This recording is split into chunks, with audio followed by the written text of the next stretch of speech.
পয়সাওয়ালা বাঙালি পরিবারগুলোর ব্যাপারে একটা প্রবাদ আছে। সেটা হলো, এদের প্রথম পুরুষ কেনারাম, দ্বিতীয় পুরুষ ভগিরাম, আর তৃতীয় পুরুষ বেচারাম। সোজা কথা, প্রথম পুরুষ টাকা বানাতে, জমি জমা কিনতে জীবন হারাম করে ফেলে। দ্বিতীয় পুরুষ শুধু বসে বসে খায় আর ঘোরে। তৃতীয় পুরুষ সব বেচে শেষ করে। চতুর্থ পুরুষের বেলায় কি হয় তা অবশ্য বলা নেই।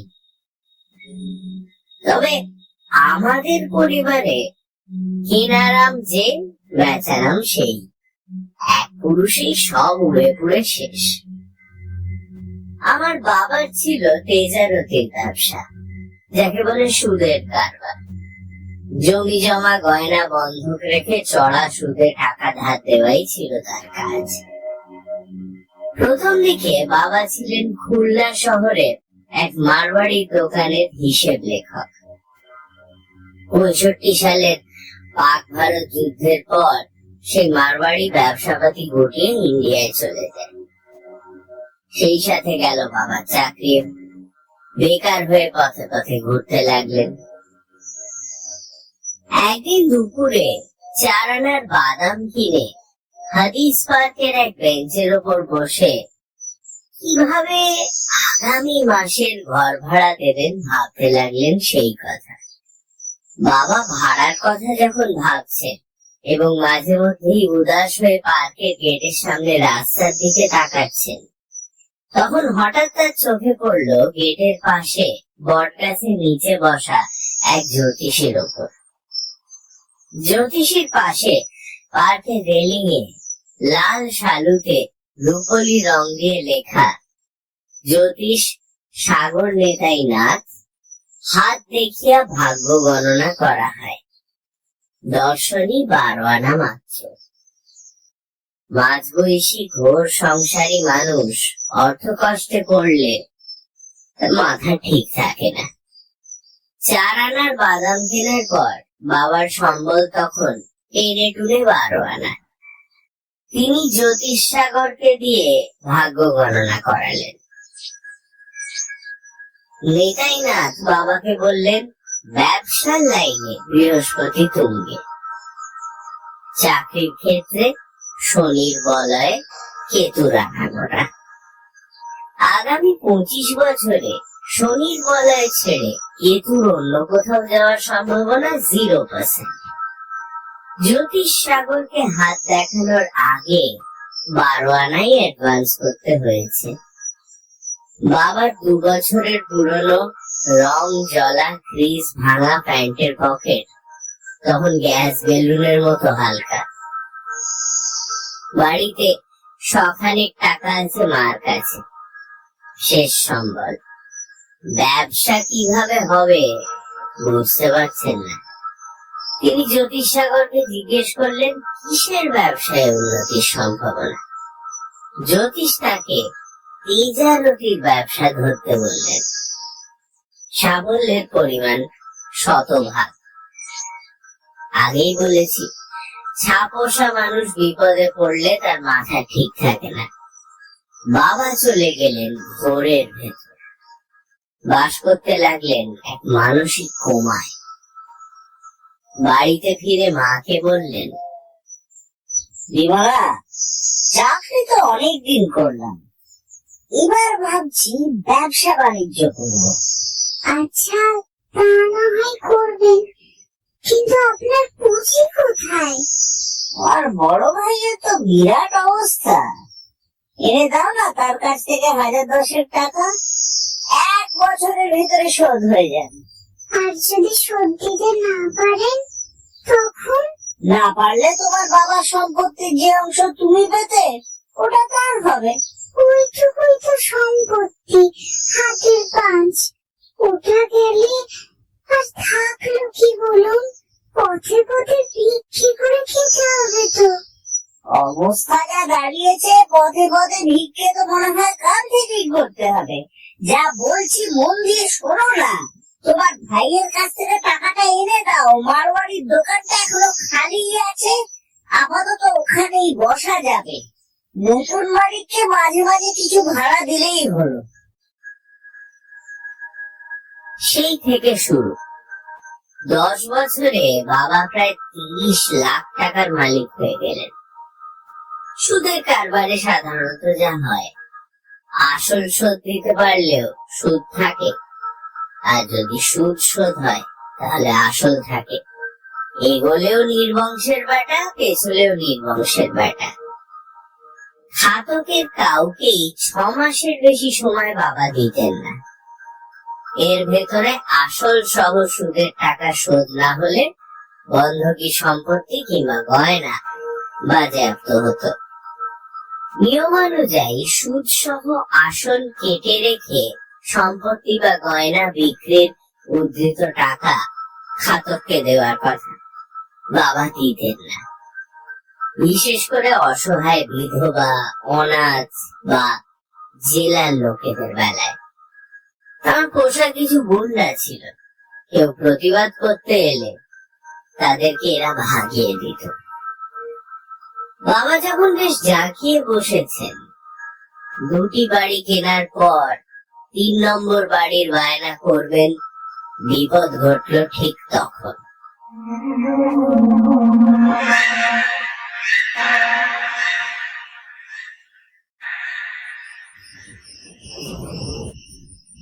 পৌষ মাসের এক মেঘলা দিনে সন্ধ্যেবেলা এক বৃদ্ধা রিক্সা থেকে তার দোকানের সামনে নামল।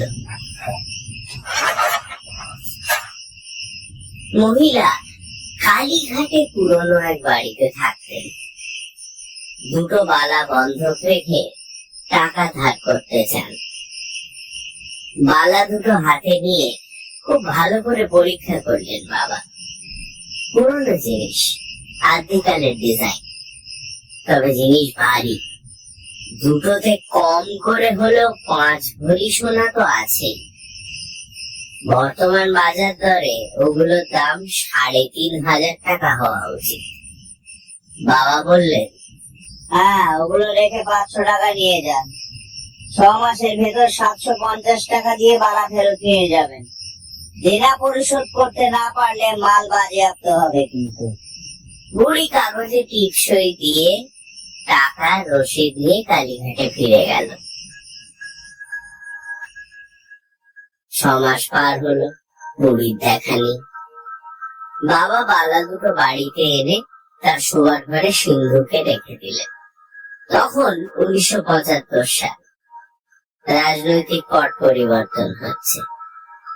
প্রধান সামরিক আইন প্রশাসক জেনারেল জিয়া জাতীয় গণতান্ত্রিক দল নামে নতুন একটি দল গঠন করেছেন।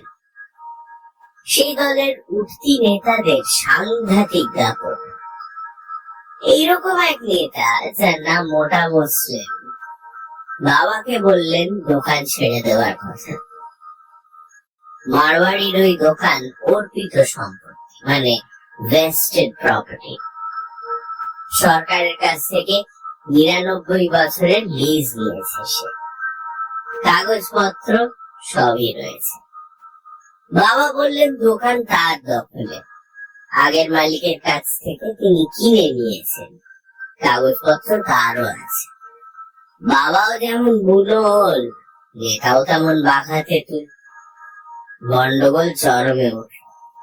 নেতা বুঝলো হুমকি ধমকিতে কাজ হবে না, সে ধরলো অন্য রাস্তা। থানার ওসিকে হাত করে 2টো মার্ডার কেসে বাবার নাম ঢুকিয়ে দিল। এর একটিতে তার পোষা একজন গুন্ডাকে সে বানালো রাজসাক্ষী। ভালো রকমের জটিল মামলা।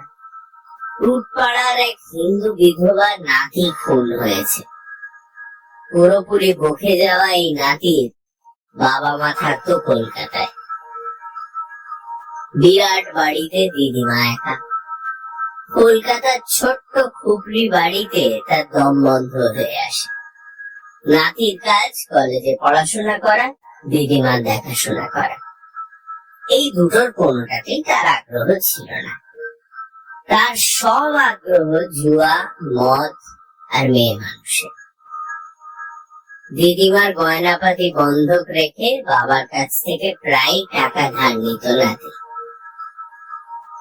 কাগজপত্র ঘাটাঘাটি করে দেখা গেল প্রায় 20,000 টাকার গয়না বন্ধক রেখে বাবা তাকে দিয়েছেন মাত্র 2,000। খুনের মোটিভ পরিষ্কার, বাবার ঠাঁই হলো জেলে।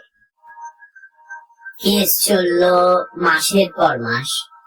থানা, পুলিশ, কোর্ট কাছারি, উকিল মোক্তার করতে গিয়ে টাকা খরচ হতে লাগলো হু হু করে।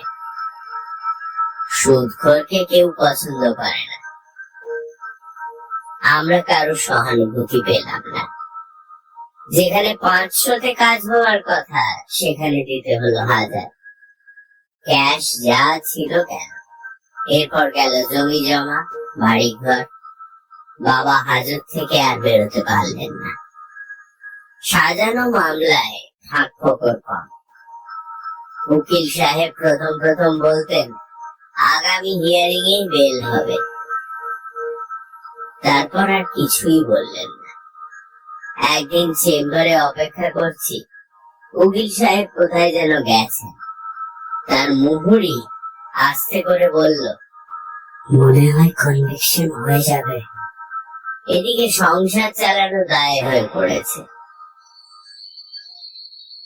একদিন সকালে বসে ডায়েরি লিখছি, শোয়ার ঘরে সিন্দুক খুলে সেই পুরনো বালা দুটো বের করে মা বললেন, দেখ তো সঞ্জয়, এগুলো বেচা যায় কিনা।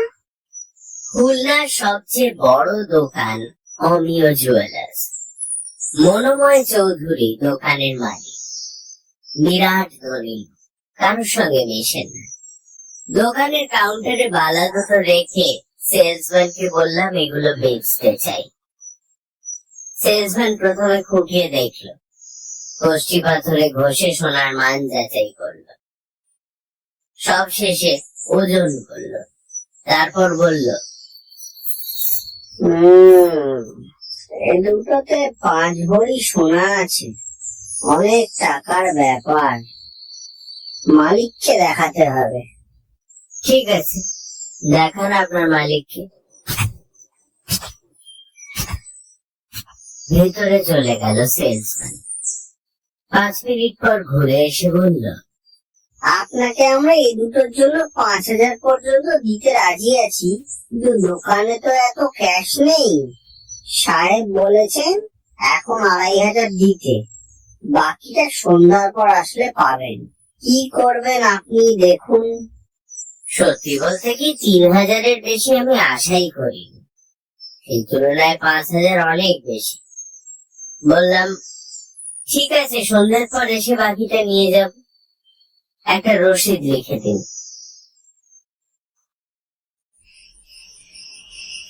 সন্ধ্যের পর আবার গেলাম অমিয় জুয়েলার্সে। আগে সেলসম্যান কাস্টমার নিয়ে ব্যস্ত। বুড়ো মতো একজন এগিয়ে এসে বলল, আমি দোকানের ম্যানেজার, সাহেব আপনার সাথে 2 মিনিট কথা বলতে চান। টাকাটা উনি আপনাকে দেবেন, আমার সাথে একটু ভেতরে আসবেন। কাউন্টার পার হয়ে শোকেসের পাশের দরজা দিয়ে ভেতরে ঢুকলাম। বিরাট হল ঘরের মতো কামরায় আবছা অন্ধকারে শ্যাকরা দল লাইন দিয়ে বসে আছে। নাইট্রিক অ্যাসিডের ঝাঁঝালো গন্ধে দম বন্ধ হয়ে এলো। লোকগুলো বছরের পর বছর এই পরিবেশে কাজ করছে কি করে? পেতলের পাইপ মুখে লাগিয়ে গয়নার গায়ে অনবরত ফু দিচ্ছে তারা। গাল ফুলে উঠেছে শ্রাবণ মাসের কোলা ব্যাঙের মতো। ফুসফুস এত চাপ সহ্য করে কিভাবে? হলঘর পেরিয়ে লাল কার্পেট মোড়া ছোট একটা প্যাসেজের মাথায় কাঁচ লাগানো সেগুন কাঠের দরজা। নক করে ম্যানেজার আমাকে ভেতরে নিয়ে ঢুকলো। প্রকাণ্ড জানলাওয়ালা ঝকঝকে কামরা। দেওয়ালের একদিকে রেমিংটন কোম্পানির বিরাট বড় সিন্দুক, এই জগদ্দল পাথরের মতো ভারী বস্তু দোতলায় যে কারিগর উঠিয়েছে তাকে অভিনন্দন। অন্য দেওয়ালের পুরোটা জুড়ে বই ভর্তি কাঁচের শোকেস। মনোময় চৌধুরী আমার দিকে তাকালেন। মনে পড়ল রবীন্দ্রনাথের কিনু গোয়ালার গলি কবিতার কথা।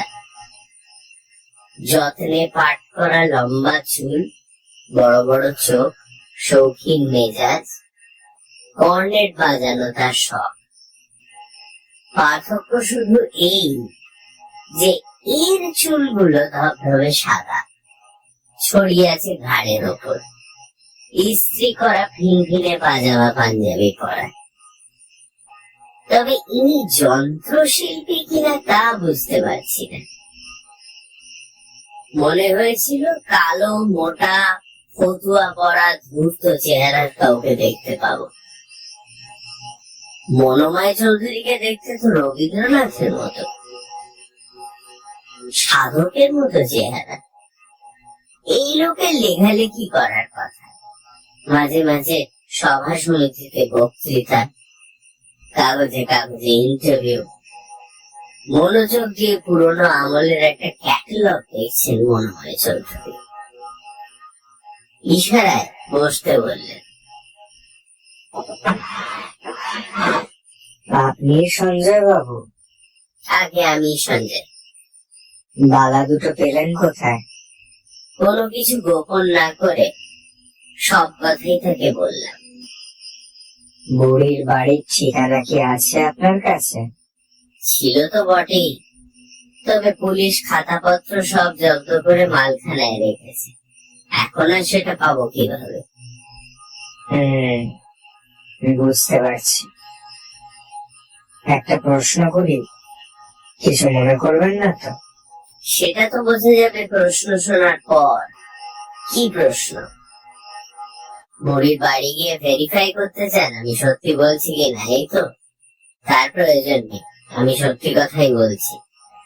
মিথ্যে বললে আপনি এতক্ষণে ধরে ফেলতেন। ব্যাপারটা তা নয়, বুড়ির সাথে একটু কথা বলতে চাই আমি। বালা দুটো তার কাছে আসলো কিভাবে সেইটা জানতে চাই। আপনি বলেছেন বুড়ি থাকে কালীঘাটে, এটাই বা জানলেন কিভাবে? খাতাপত্র তো মালখানায়, বাবা জেল হাজতে, অথচ বালা দুটো হাতে পেয়ে আপনি আবার এখানে। মার কাছ থেকে জেনেছি। দুপুরে ভাত খাওয়ার সময় জিজ্ঞেস করেছিলেন। বাবা গয়নাপাতি এমনিতে বাড়িতে আনতেন খুব কম। পুরনো গয়না মাকে কখনো দেয়নি, নতুন বানিয়ে দিতেন। বালাগুলো একটি ব্যতিক্রমী ঘটনা।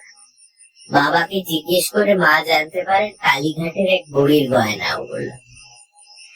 আপনি যদি বুড়িকে খুঁজে বের করতে পারেন তাহলে বলবেন, কিছু টাকা তাকে ফিরিয়ে দিতে চাই আমিও। আপনার কোনো ফোন নাম্বার থাকলে আমাকে দিয়ে যান, খোঁজ পেলে জানাবো।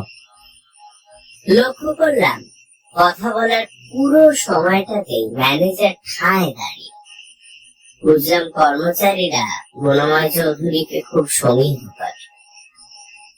ভাবুক ধরনের এই মানুষটাকে এরা এত ভয় পায় কেন কে জানে। পরের দিন কোর্টে বাবার হিয়ারিং ছিল। সাব জাজ 1 এর কোর্টে কেস। 20-25টা ফৌজদারি মামলার শুনানি হবে। কার কেস কখন উঠবে আগে থেকে বলার উপায় নেই। অফিস সকাল 9টায় শুরু হলেও জাজ সাহেব 11টার আগে ইজলাসে ওঠেন না। কেসের শুনানি চলে একটানা বিকেল 4টে অবধি।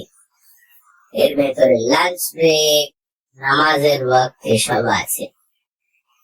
সকাল 9টার ভেতরেই জেল থেকে প্রিজন ভ্যানে সব আসামিকে এনে পুলিশ কোর্ট হাজতে রাখে। 10 টাকা 20 টাকা দিলে হাজতিকে জানলার গ্রিল ধরে দাঁড়াতে দেয় তারা। আত্মীয় স্বজনের সাথে দেখা হয়, দর্শনার্থীদের ভেতর গ্রামের বৌঝিরাই বেশি। কোলে কাঁধে 2-3টে ছেলে মেয়ে। এদের মায়েদের স্পঞ্জে স্যান্ডেল পরা ধুলো ভরা পা দেখে এত মন খারাপ হয়। একটা ছোট ছেলে তার হাজতি বাবাকে বলছে, আব্বা আমাকে একটা পাউরুটি কিনে দিন না। শহরের মানুষের কাছে পাউরুটি কিছুই না, গ্রামের বাচ্চার কাছে ওটা স্বপ্নের খাবার। আমাদের গায়ের একটা খুব বুড়ো লোককে চিনতাম, অনেকদিন থেকেই রোগে ভুগছিল। মরণ ঘনিয়ে এসেছে বুঝতে পেরে মেয়ে জিজ্ঞেস করলো, আব্বা কি খেতে চায় মন? আমাকে একটা পাউরুটি খাওয়াতে পারবি? জবাব দিলেন আব্বা। গ্রাম থেকে রেল স্টেশন 27 মাইল দূরে। পাউরুটি পাওয়া যায় শুধু সেখানে। পায়ে হেঁটে একজন রওনা হলো পাউরুটি আনতে। পরের দিন বাসি পাউরুটি এসে যখন পৌঁছলো, পুরো তখন পরপারে। একটা পাউরুটির দাম 60 পয়সা। বাবার চোখ ছলছল করছে, তার কাছে 1 টাকাও নেই। আগেই বলেছি কার কেস কখন উঠবে বলা যায় না। এ হচ্ছে শেষ পুরোহিত কঙ্কালের পাশা খেলা। সাক্ষী সাবুদ আসামি সব বসে আছে সকাল থেকে। উকিলরা 2-3টে কোর্টে দৌড়দৌড়ি করছে। আরিচা ঘাটে ফেরি ধরার টেনশন।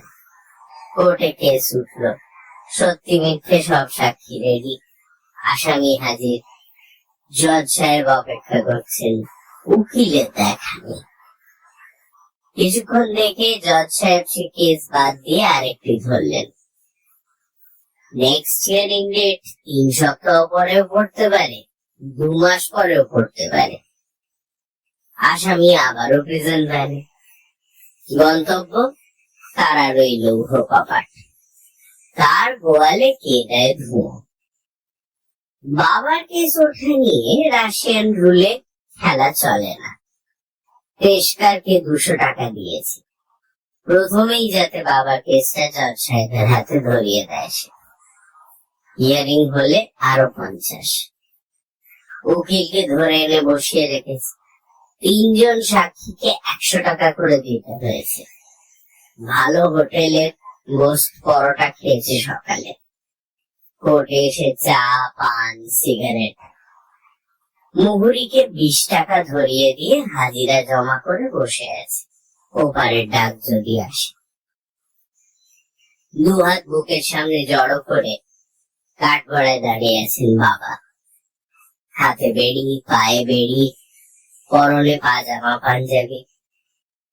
তাকিয়ে রয়েছেন জানলার বাইরের ড্রেনের ধারে কচু গাছের দিকে।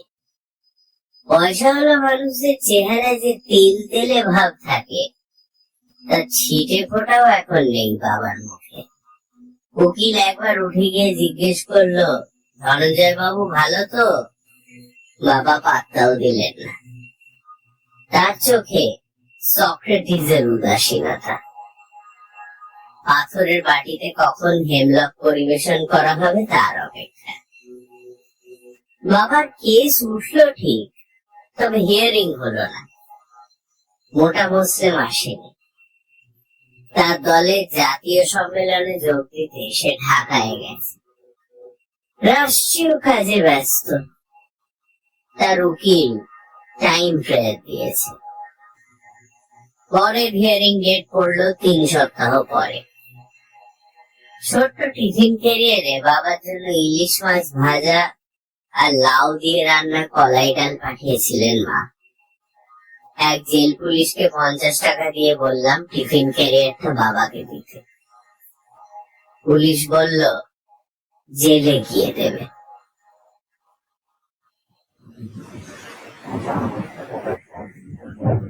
পরদিন দুপুরে খেয়ে খবরের কাগজ হাতে নিয়ে বিছানায় শুয়েছি, এমন সময় বাইরে শুরু হলো বৃষ্টি। কখন ঘুমিয়ে পড়েছি জানি না। মা ঘুম ভাঙিয়ে বললেন, অমিয় জুয়েলার্স থেকে ফোন এসেছে। চৌধুরী সাহেব সন্ধ্যের সময় দোকানে দেখা করতে বলেছে। বুড়ির বাড়ির ঠিকানা পাওয়া গেছে।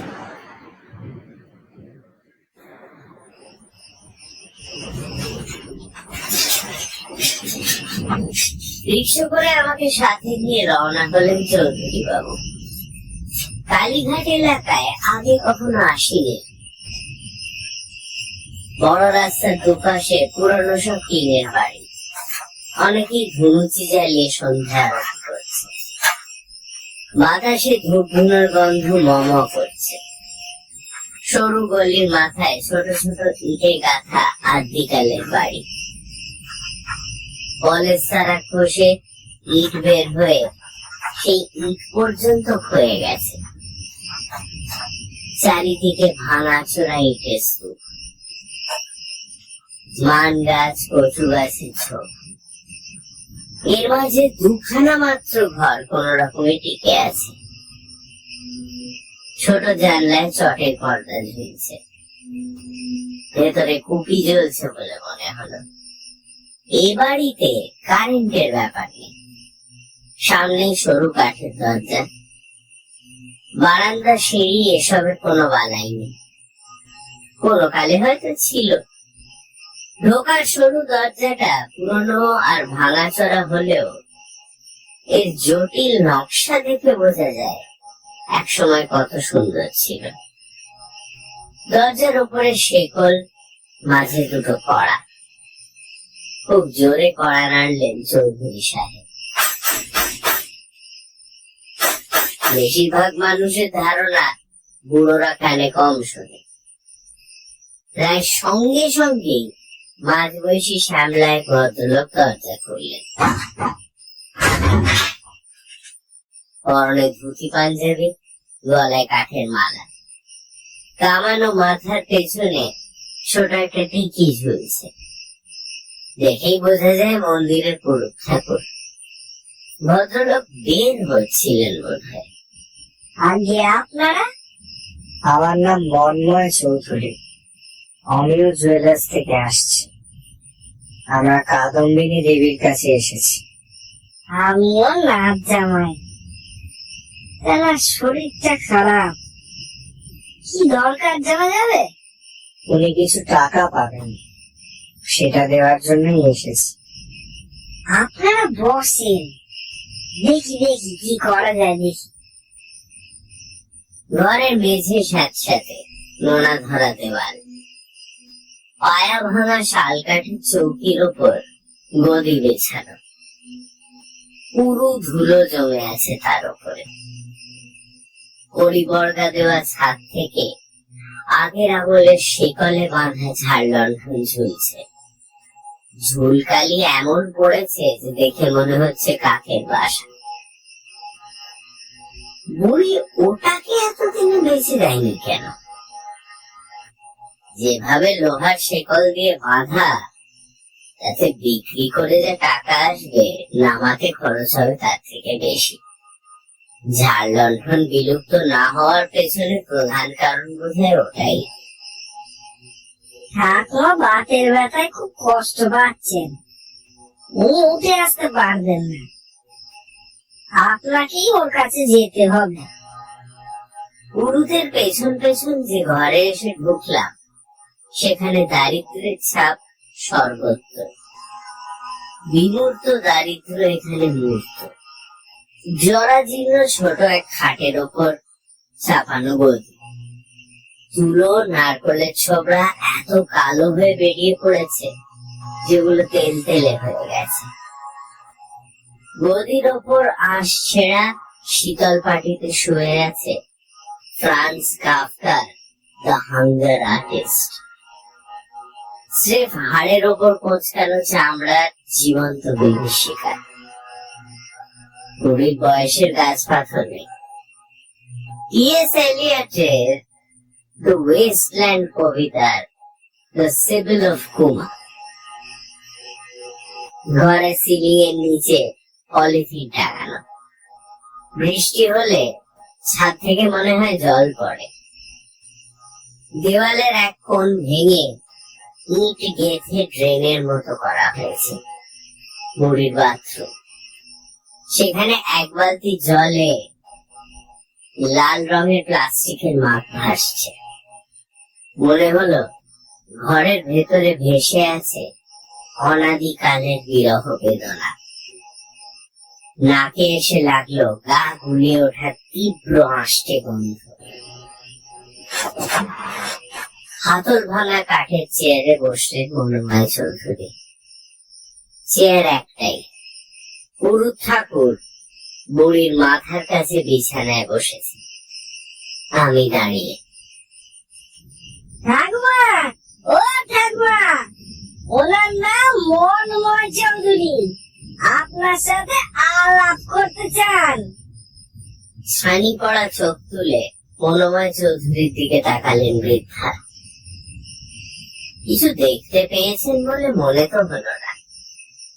পকেট থেকে বালা দুটো বের করে বুড়ির দিকে এগিয়ে দিলেন মনোময়। বললেন, দেখুন তো এগুলো চিনতে পারেন কিনা। বালা হাতে নিয়ে ছুঁয়ে দেখলো বুড়ি।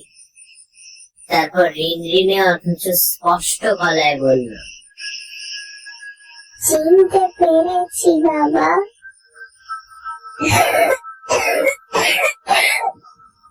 সারা জীবন ওগুলো নাড়াচাড়া করেছি, এর প্রতিটা ঘাট আমার মুখস্থ। ওগুলো কে দিয়েছিল আপনাকে?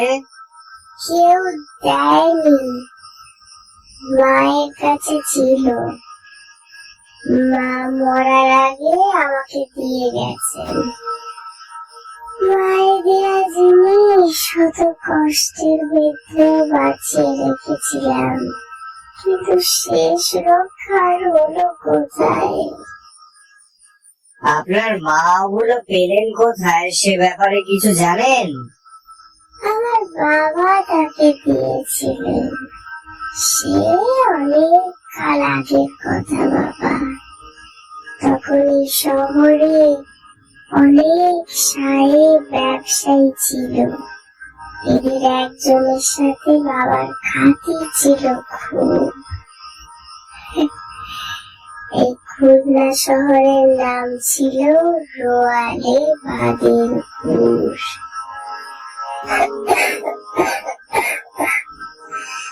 রূপসা নদীর ধারে অনেক খালাকের একটা মন্দির আছে, ওটা খুলনা দেবী। ওর নাম থেকে এই এলাকার নাম খুলনা। বাবা ওই মন্দিরের সেবায় ছিলেন, পরেই বাড়িতে চলে আসেন। এই বাড়িটা অবশ্য আগে থেকেই ছিল, এর মালিক ছিল কি যেন নামটা, নানাবাই ধুনছি, কলকাতার ব্যবসায়ী। সে খুব বিখ্যাত ধনী। আমার জন্ম এই বাড়িতেই। তখন আমাদের অবস্থা ভালো ছিল। মন্দিরে বাবা আর ফিরে যাননি, বাকি জীবন তন্ত্র সাধনা করে কাটিয়েছেন। ওই সাহেব প্রায় আসতেন আমাদের বাড়িতে। দক্ষিণে আলাদা একটা ঘর ছিল, আমরা বলতাম কালী মন্দির। বাবার সাথে ওইখানেই দেখা করতেন সাহেব। সাহেবের নামটা বলতে পারবেন? আসল প্রশ্নের উত্তরের ধারে কাছেও বুড়ি এখনো আসবে। আরব্য রজনী গল্পের ভূমিকা এঁকে দিয়ে লেখালে ভালো হতো। সাহেবের নাম, তা ওনাকে সবাই ওই ঠাকরে সাহেব বলেই ডাকতো। লাল টকটকে চেহারা, সারা গায়ে ভালুকের মতো লোম, খুব শক্তিমান পুরুষ, দেখলেই ভয় হয়। এ বাড়িতে আসার কিছুদিন আগে বাবার ক্যাশ বাক্সের ভেতর মা ওই দুটো দেখতে পান। ভীষণ অবাক হয়েছিলেন ওগুলো দেখে। সোনার বালা নিজের কাছে কেন রাখবেন বাবা? গয়না আগলে বসে আছে এই জাতীয় পুরুষ তো বিরল। বাবা ওই গোত্রের লোক ছিলেন না মোটেও। এছাড়া আমার এও মনে হলো ওগুলো আগে কোথাও দেখেছেন। আগের দিনে অনেকেই মূল্যবান জিনিস, সোনা দানা, টাকা পয়সা এসব মন্দিরে জমা রাখত। কেউ কেউ প্রতিমাকে অনেক কিছু দান করত। মন্দিরে রাধা কৃষ্ণের জোর মূর্তির পেছনে ছোট্ট একটা ঘরে ওগুলো সব জমা করে রাখা হতো। বছরে একবার বের করে হিসেব মেলানো হতো, ঝাড় পোছ করা হতো। এসব কাজে মাকেও সাহায্য করতে হয়েছে। সেই সময় মা মালাগুলো দেখে থাকবেন। বাবাকে এ ব্যাপারে জিজ্ঞেস করেছিলেন। বাবা বলেছিলেন কয়েকদিনের জন্য মালাগুলো নিজের কাছে রেখেছেন, বিশেষ দরকার পরে ফিরিয়ে দেবেন। কিন্তু ফিরে আর দেননি।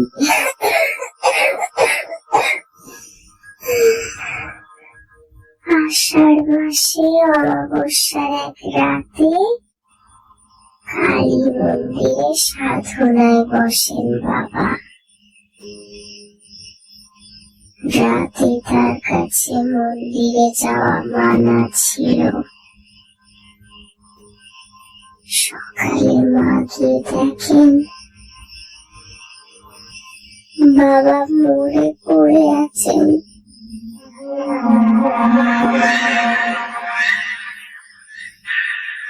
সবার ধারণা সন্ন্যাস রোগে মারা গিয়েছিলেন বাবা। মা বলতেন অপঘাতে মৃত্যু হয়েছে তার। নানা ভাই ভুঞ্জির সাথে কখনো দেখা হয়েছে আপনার? ঠাকুর সাহেবের সাথে একবার এখানে এসেছিলেন, ওই বাবার সাথে মন্দিরে দেখা করতে। লম্বা চুল, দাড়িওয়ালা, খুব মোটা একটা লোক, দমদমে ফর্সা গায়ের রং। আলাপ করে অনেক ভালো লাগে। আশা করি শীঘ্র ভালো হয়ে উঠবে। আমি আজ উঠি, কেমন? আমার আর ভালো মন্দ বাবা, ভগবানের ডাক আসলে বাঁচি। যে অবস্থায় আছি তা মরারও অধম। আমি এগিয়ে গিয়ে বুড়ির একটা হাত ধরলাম, তাকে 2000 টাকা দিলাম। বুড়ি জিজ্ঞেস করলো, দেখা দেখা কিসের জন্য বাবা? আপনার ওই বালা দুটো যার সাথে এতক্ষণ কথা বললেন তিনি কিনে রেখেছেন। আমার বাবার কাছে ওগুলো বন্ধক রেখেছিলেন, মনে আছে? পুরো টাকাটা তো নেননি তখন। এটা এখন রাখুন। বুড়ি খুশি হলো কিনা তা বুঝতে পারলাম না, তবে নাচ জামাই যে খুশি হয়েছে সেটা বোঝা গেল।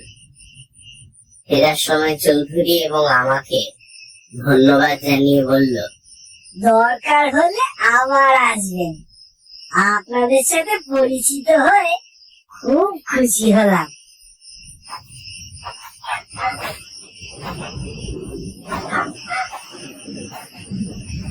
বুড়ির বাড়ি থেকে বের হয়ে হেঁটে হেঁটে দুজনে বড় রাস্তায় এলাম। মেঘ ডাকছে, হিলহিলে ঠান্ডা বাতাস, যে কোনো সময় ঝেঁপে বৃষ্টি আসবে। মনোময় বাবু কোথায় থাকেন জানি না, এখান থেকেই আলাদা হয়ে যাওয়া ভালো। উনি আমায় রিকশায় করে বাসায় পৌঁছে দেবেন ভাবাই অন্যায়। বললাম, মনোময় বাবু, আমাকে একটু নিউ মার্কেটের দিকে যেতে হবে, তবে আরেকবার আপনার সঙ্গে দেখা করতে চাই। আপনার সময় হবে তো? সময় করে একদিন আসবেন, এই সপ্তাহ ব্যস্ত আছি। আগামী শনিবার আসতে পারেন, ফোন করে আসলে ভালো হয়। দোকানের ফোন নাম্বার আছে না আপনার কাছে? আগে আছে, দোকান থেকে যে রসিদ দিয়েছিলেন তার উপরেই লেখা আছে। গুড, দেখা হবে কেমন?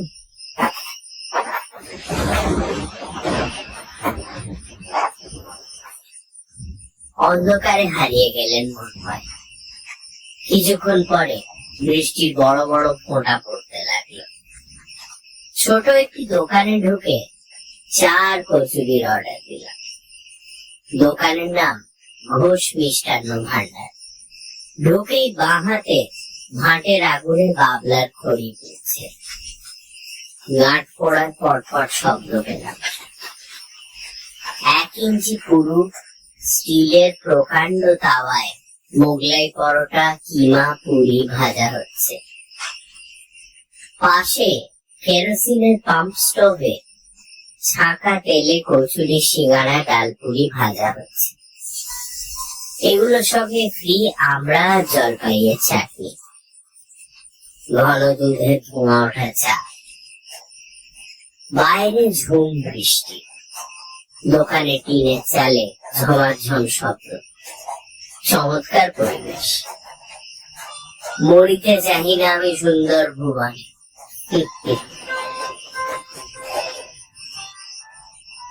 বৃষ্টি ধরে এলো 2 ঘন্টা পরে। এর মধ্যে কচুরি, সিঙ্গাড়া, পুরি, 2 খুঁড়ি চাটনি, 3 কাপ চা, 3টে সিগারেট শেষ করে ফেলেছি। বাড়ি ফিরতে হবে, মা দুশ্চিন্তা করবে। শেখ মুজিব হত্যার পর হিন্দুরা তাদের নিরাপত্তা নিয়ে চিন্তায় পড়ে আছে। আসল অবস্থা সেরকম নয় মোটেও। বনের বাঘের চেয়ে মনের বাঘই খাচ্ছে বেশি। মাইনরিটি সারা জীবনে নিজেদের নিরাপত্তা নিয়ে ভাবে।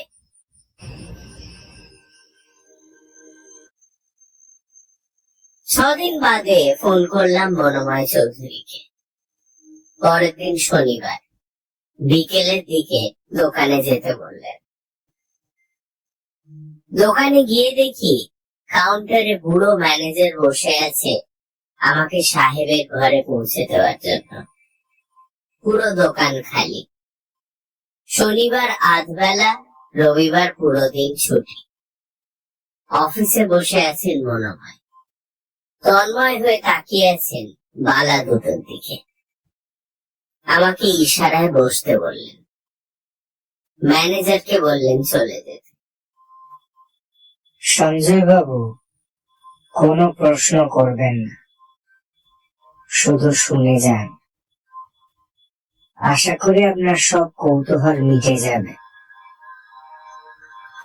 এই বালা দুটো অনেকদিন আগেকার, লক্ষণ সেনের আমলের।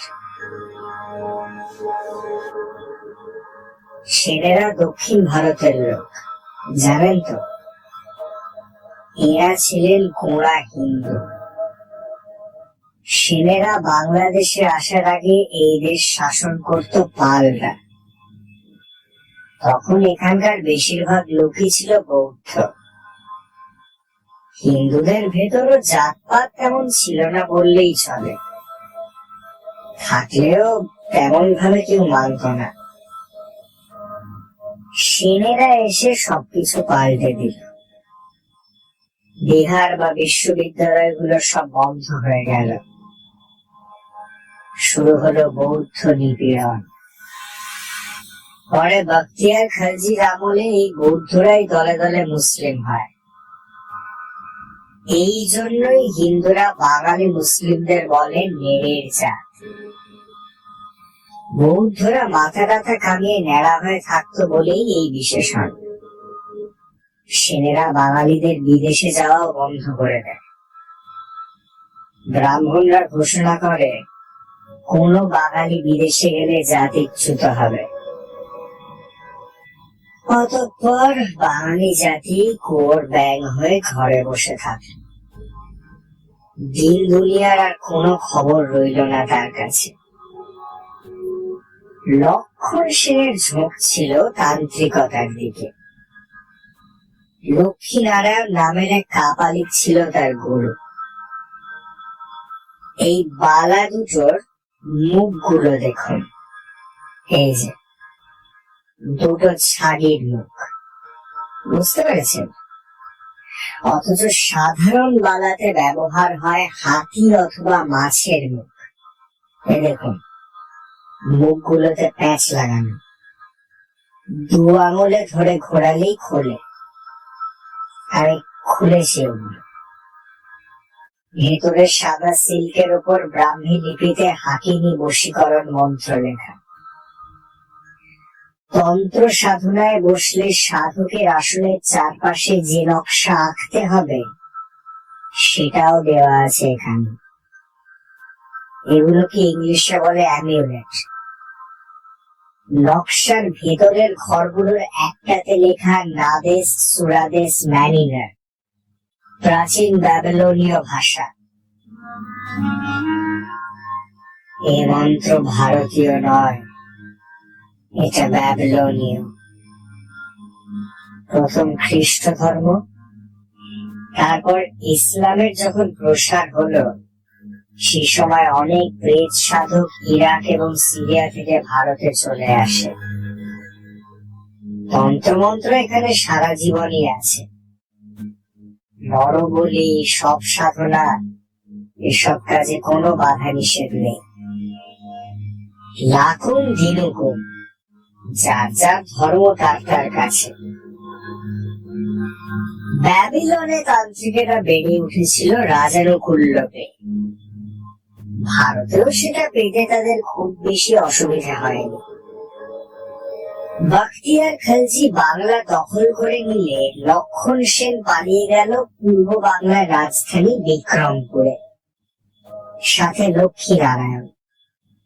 মনে প্রতিহিংসার আগুন। হারানো রাজ্য কিভাবে ফিরে পাবে, রাত দিন সেই ভাবনা। দুর্দণ্ড প্রতাপ বখতিয়ার আর তার মুসলিম সৈন্যরা এক মূর্তিমান বিভীষিকা। চিন্তা বাড়ে, আর তার সাথে পাল্লা দিয়ে বাড়ে হতাশা। বাঙালি সেনদের দুঃশাসনে নিষ্পেষিত, গণসমর্থন দুরাশা, লোকবল, অর্থবল, মনোবল কোনোটাই খুঁজে পাওয়া যাচ্ছে না। এগিয়ে এলো কাপালিক লক্ষ্মীনারায়ণ। বখতিয়ার বিনাশ হবে হাকিনীর হাতে। জরাসুরের বিকট মূর্তির সামনে জোড়া মোষ বলি হলো। লক্ষ্মীনারায়ণের ইচ্ছে ছিল কুমারী উৎসর্গ করার। লক্ষণ রাজি হননি। দেশের অবস্থা ভালো নয়। কুমারী, অকুমারী, বিবাহিতা সবারই বাবা মা থাকে। এই নিয়ে গন্ডগোল বাঁধলে বিক্রমপুর ছেড়ে মায়ানমারে গিয়ে উঠতে হবে। ভূমে এখন শুধু ওই একটা রাজ্যই নিরাপদ। বখতিয়ারের এখতিয়ার মগের মুলুকে নেই। আয়োজন সম্পন্ন হলো বটে, তবে সমস্যা একটা রয়েই গেল। সব সাধনা করে হাকিনী ডেকে এনে বখতিয়ার বধ করতে হলে বখতিয়ারের কাছাকাছি থাকতে হবে। হাকিমের কাছে রামও যা রাবণও তাই। সে থাকে চির অন্ধকারের রাজ্যে। বখতিয়ারকে হাকিমি চেনে না, তাকে চিনিয়ে দিতে হবে। লক্ষণ সেন পালিয়ে আসার সময় বখতিয়ার ছিল নদিয়ায়, এখন কোথায় আছে কি জানে। মুসলিম যোদ্ধারা নাকি ঘোড়ার পিঠ থেকে নামেই খাওয়া, ঘুম, নামাজ যা কিছু সব ওখানে। বখতিয়ার ঘোড়ার পিঠেই থাকে দিনের অর্ধেক সময়। যা হোক, ভেবে চিন্তে এক বুদ্ধি বের করলো লক্ষ্মীনারায়ণ। তার দুজন সাগরেদকে পাঠালো এই কাজে। শুরু হলো মিশন বখতিয়ার। বাসমতি চাল পুড়িয়ে বানানো কয়লার সাথে ঘোড়ার রক্ত আর গর্ভবতী নারীর প্রস্রাব মিশে তৈরি কালিতে সাদা সিল্কের উপর হাকিমি জাগানো মন্ত্র লিখে কাপড়টা দুটুকরো করে লক্ষ্মী। ওই দুটো বালার ভিতর টুকরো দুটো করে সাগরেদ দুজনের হাতে একটা করে পরিয়ে দেয়। দুই সাগরেদ শুম্ভ নিশুম্ভ নদিয়ায় এসে জানতে পারে বখতিয়ার রংপুর অভিযানে। ওখান থেকে পায়ে হেঁটে রংপুর রওনা হলো তারা। দুদিন পর পদ্মা পার হয়ে বরেন্দ্র বা রাজশাহী পৌঁছলো। তখন চৈত্র মাস। রাজশাহীতে কলেরার প্রকোপে গ্রামকে গ্রাম উজাড় হয়ে যাচ্ছে, মহামারী চলছে। এমন এক গ্রামে সন্ধ্যের মুখোমুখি ঢুকলো দুজনে। দেখতে পেল 3 রাস্তার মাথায় ফাঁকা উঁচু ঢিবির মতো হাট বসার জায়গা। এক পাশে প্রকাণ্ড বটগাছ তলায় ধূপধুনো জ্বালিয়ে ওলা ওঠা দেবীর পুজো হচ্ছে। রাস্তা দিয়ে কিছুক্ষণ পরপরই কাঁচা বাঁশের খাটিয়ায় বলগুলি হরিবোল করতে করতে শ্মশানে যাচ্ছে লাশ। শুম্ভ নিশুম্ভ ক্ষুধা তৃষ্ণায় কাতর। মহামারী লেগেছে এমন গ্রামে জল পর্যন্ত খাওয়া নিষেধ। অথচ সাগরেদদের অবস্থা এত খারাপ যে কিছু না খেলে কলেরায় যদি নাও মরে, ক্ষুধা তৃষ্ণায় অবশ্যই মারা যাবে। হাটের কাছে এক ময়রার দোকান দেখতে পায় তারা। সেখানে দই ছিঁড়ে খাগড়াই খেয়ে তারা প্রাণ বাঁচালো। শুয়ে পড়লো বটতলায়। শেষ রাতে নিঃসন্দেহে পেট নেমে গেল। এশিয়াটিক কলেরা বড় মারাত্মক ছিল। কাউকে ধরলে 24 ঘন্টার ভেতরে জমালয়ে পাঠিয়ে দিত।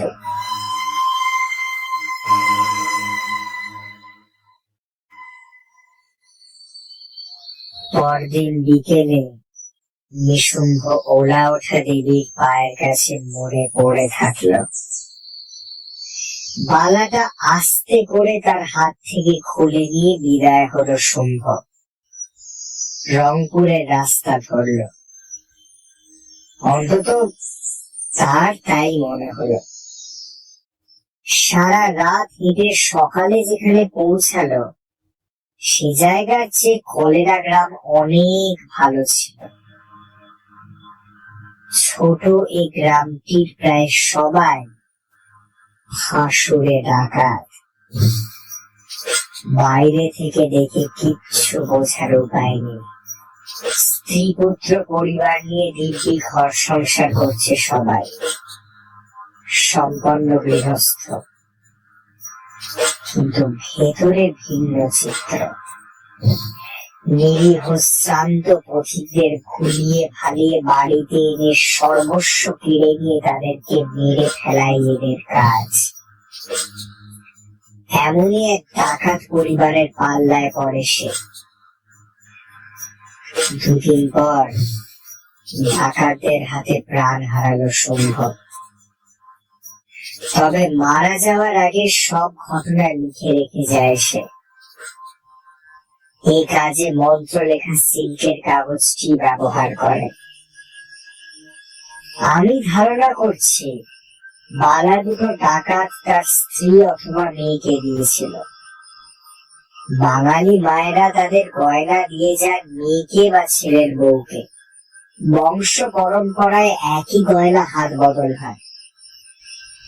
পুরনো গয়না ভেঙে নতুন গয়না বানানোর চল এখন যেমন আছে, আগে তেমনটা ছিল না। ওতে খাজনার চেয়ে বাজনাই বেশি পড়ত। সুলতানি আমলে গঙ্গা ব্রহ্মপুত্র অঞ্চলে 8 রিক্টার স্কেলের এক ভূমিকম্প হয়েছিল। ব্যাপক ভূমিধসে তলিয়ে যায় অসংখ্য গ্রাম গঞ্জ নগরী, গৃহহীন হয়ে পড়ে লাখ লাখ লোক। এদের অনেকেই তখন দক্ষিণাঞ্চলে মাইগ্রেট করে। সম্ভবত সেই সময় এগুলোর তৎকালীন মালিক এই এলাকায় চলে আসে। পরে এখানে বর্গীদের উৎপাত শুরু হলে বালাগুলো খুলনা দেবীর মন্দিরে রেখে দেয় সে বা তার উত্তর পুরুষ। পরে আর ফিরিয়ে নিয়ে যেতে পারে। ব্রিটিশ আমলে খুলনায় ম্যাকপিস থ্যাকারে নামের এক ইংরেজ সাহেবের দোকান ছিল। স্যাবার অ্যান্ড ড্রাগন নামের এই দোকানটির ব্রাঞ্চ ছিল কলকাতাতে, মূল দোকান অবশ্য লন্ডনে। এই দোকানে ভালো ভালো সব অ্যান্টিক বিক্রি হতো। এই থ্যাকারে সাহেবকে লোকেরা ডাকত ঠাকরে সাহেব বলে। থ্যাকারে জানতে পারে খুলনা দেবীর মন্দির অনেক পুরনো, প্রচুর অ্যান্টিক লুকানো আছে ওখানে। বুড়ির বাবার সাথে খাতির জমিয়ে অনেক জিনিস হাতিয়ে নেয় সে। অ্যান্টিক কেনার মতো লোক খুলনায় কেউই ছিল না। থ্যাকারের দোকানটি ছিল আসলে অ্যান্টিক কালেকশনের একটি আউটপোস্ট মাত্র। দালালেরা সরাসরি দোকানে গিয়ে বিভিন্ন জায়গা থেকে কালেক্ট করা আর্টিফ্যাক্ট সাহেবের কাছে বিক্রি করত। যা হোক, বালাগুলো সাহেবের হাতে পড়লে সে বুঝে ফেলে ওগুলোর মুখ খোলা যায়। মুখ খুলে একটি বালার ভেতর পায় মন্ত্রতন্ত্র লেখা সিল্ক, অন্যটিতে শুম্ভের লেখা কাহিনী। ধারণা করছি কাদম্বিনী দেবীর বাবাকে ওগুলো দেখায় সে, জানতে চায় যে কি লেখা আছে। নানা ভাই ধুঞ্জির ছিল ফিটেন গাড়ি, পালকি, তানজম এসব তৈরির কারখানা। কোম্পানি আমল থেকে লাট সাহেবরা পালকির ভক্ত হয়ে পড়ে। এত বেশি ভক্ত হয় যে অর্ডিন্যান্স জারি করে আমলারা ছাড়া ওগুলোতে কেউ চড়তে পারবেন। তবে ওই আইন কেউ মানেন, যে যেমন পারে দিদার পালকি ব্যবহার করত। এখন যেমন ট্যাক্সি কোম্পানি আছে কলকাতায়, হলুদ ট্যাক্সি, তেমন পালকি কোম্পানি ছিল। অসংখ্য বেয়ারাদের বেতন দিয়ে পুষত তারা। সবচেয়ে বড় পালকি কোম্পানির মালিক ছিল আবার ধনজি। পাকা রাস্তাঘাট তৈরি হওয়ার পর ল্যান্ডো এবং ফিটেন গাড়ির চাহিদা হয় ব্যাপক। ইংরেজ সাহেব, উঠতি জমিদার, স্থানীয় মহারাজা এনারাই ছিলেন এগুলোর খদ্দের। থ্যাকারে ছিল নানা ভাই ধনজির কমিশন এজেন্ট। ধনজির সাহায্যে অনেক অ্যান্টিকও কালেক্ট করত সে। দুজনে হয়ে ওঠে মালিক চোর। অ্যান্টিক ডিলার হওয়ায় রহস্যময় সব ব্যাপারে থ্যাকারের আগ্রহ ছিল অসীম। সিল্কের টুকরো দুটো পাওয়ার পর তন্ত্রমন্ত্রে আগ্রহী হয়ে ওঠে থ্যাকারে। কান টানলে মাথা আসে। যথারীতি ধুঞ্জিও যোগ দিল এসে। ওদিকে মন্দির থেকে বহু জিনিস লোপাট করায় কাদম্বিনী দেবীর বাবার ওপর প্রধান সেবায়েতের সন্দেহ হয়। ওখান থেকে সরে পড়ার জন্য অস্থির হয়ে পড়ে সে। ধুঞ্জি নবাবী আমলের বড় একটি বাড়ি খুলনায় আগেই কিনেছিল। এই অঞ্চলে ভালো কাঠ ছিল। তবে কলকাতার কারখানার কাঁচামাল এই বাড়ি থেকে নদী পথে চালান হতো। ধুঞ্জিকে বলে বাড়িটা কাদম্বিনী দেবীর বাবাকে পাইয়ে দেয় থ্যাকারে। উদ্দেশ্য তাকে কাছাকাছি রাখা। আমার ধারণা হাকিমি বশীকরণ ছাড়াও আর যেসব তন্ত্র বা পিশাচ সাধনা আছে সেগুলো তারা করেছে। টাকা আর ক্ষমতার লাভই ছিল তাদের সাধনার মূল লক্ষ্য। অনেকক্ষণ কথা বলে থামলেন মনোময়। কাদম্বিনী দেবীর কাছে এতদিন ওগুলো ছিল, অথচ একদিনও উনি খুলে দেখলেন না। আপনি বা বুঝলেন কি করে যে এগুলো খোলা যায়?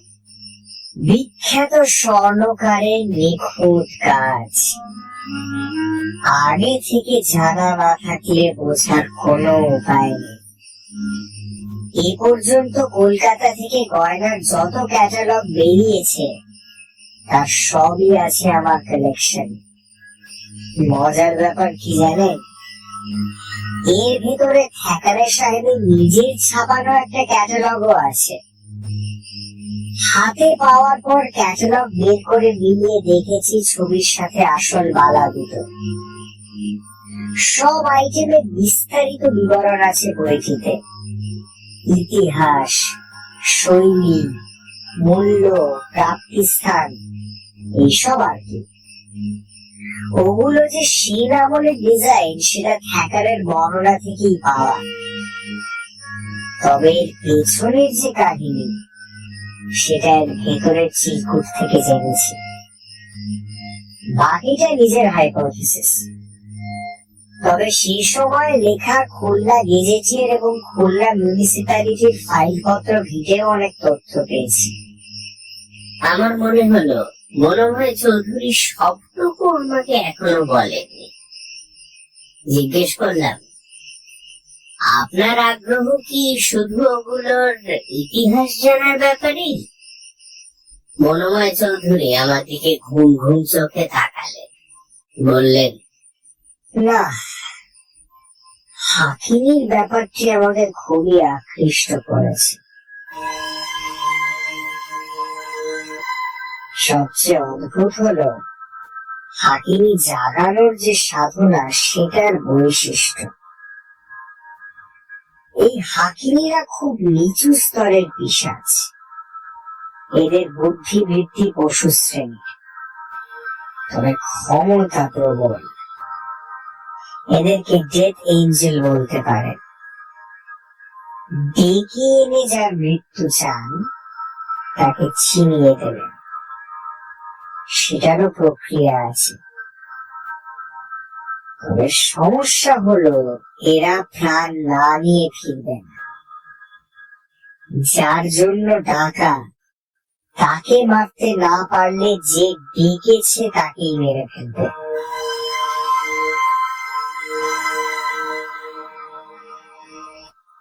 হাকিমি জাগাতে হলে অশুচি যজ্ঞ করতে হয়। এই অশুচি যজ্ঞ হলো মৃতা কোনো যুবতীর সাথে যৌন সঙ্গম, যাকে পশ্চিমারা বলে নেক্রোফিলিয়া। নেক্রোফিলিয়া বহু প্রাচীন প্রথা। বার্মা এবং দক্ষিণ ভারতের ব্যাপক প্রচলন ছিল। পুরাকালে মিশরে ও ব্যাবিলনে। বার্মা এবং দক্ষিণ ভারতে কোনো অবিবাহিত তরুণী মারা গেলে একজন পুরুষকে সেই শবের সাথে বিয়ে দেওয়া হতো। পুরুষটি তখন স্বামী হিসেবে যুবতীর লাশের সাথে সঙ্গম করত। মিশরে মমির কারিগরদের ভেতরে এই নেশা ছিল অত্যন্ত প্রবল।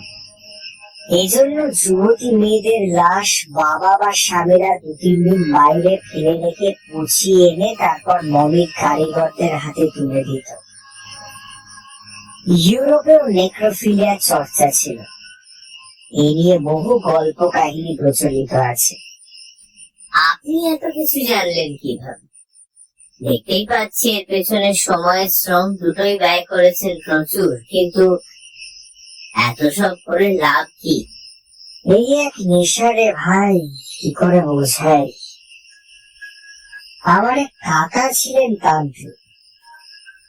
ছেলেবেলায় তার পেছনে পেছনে ঘুরতাম। রাজ্যের যত অদ্ভুত জিনিসপত্রে কাকার ঘর ভর্তি ছিল। আমার যখন 10 বছর বয়স তখন তিনি বিহারে যান। সেখানে দুর্গম এলাকায় মস্ত এক গুলিনের খোঁজ পান তিনি। এরপর নিজেই নিখোঁজ হন।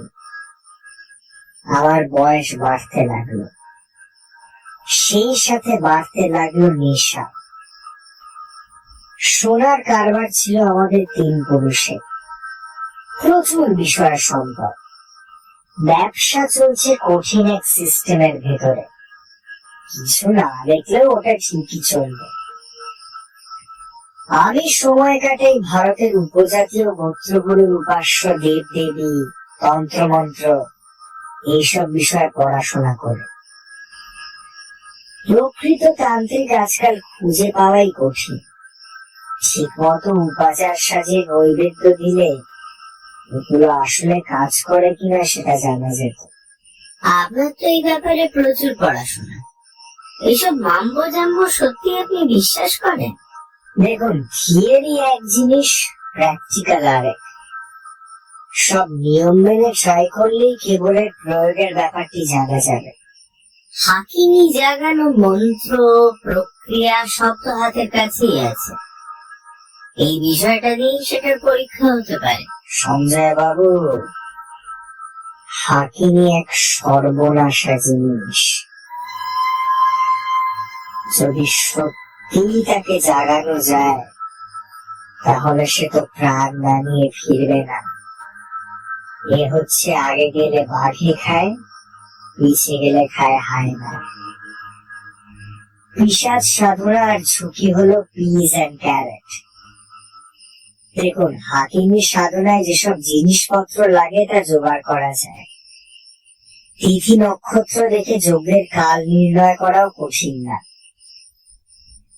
কঠিন হলো সব সাধনার জন্য যুবতী নারীর টাটকা লাশ জোগাড় করা। তার চেয়েও কঠিন ওই লাশের সাথে ঘনিষ্ঠ হওয়া। ব্যাপারটা নিয়ে গভীরভাবে ভেবেছি আমি, বের করার চেষ্টা করেছি এর বিকল্প। শয়তান হলো চূড়ান্ত অপবিত্র সত্তা। জুডিও খ্রিস্টান ইসলামিক ট্রেডিশনে বলা হয়েছে আজাজেল আদম হাওয়ার পতন ঘটিয়েছিল তাদের যৌনতাকে পুঁজি করে। ইহুদি খ্রিস্টান 2 ধর্মেই যৌন মিলন একটি অপবিত্র বিষয়। ক্যাথলিক পাদ্রীদের জন্য এই কাজ সম্পূর্ণ নিষিদ্ধ। এই ধর্মগুলোতে বলা হয়েছে নিষিদ্ধ যৌন মিলন দেহ ও মনকে পুরোপুরি কলুষিত করে। একটা উদাহরণ দিই। ইসলাম বলে হযরত ইব্রাহিম 3টি প্রধান একেশ্বরবাদী ধর্মেরই আদি পিতা। ব্যাবিলনের বাদশা তাকে আগুনে পুড়িয়ে মারার ব্যবস্থা করেছিল। বিশাল আগুনের কুণ্ড জ্বালিয়ে তাকে তুলে তার ভিতর ফেলতে গেল তার লোকেরা। দেখা গেল পয়গম্বর এত ভারী যে তাকে মাটি থেকে তোলাই সম্ভব হচ্ছে না।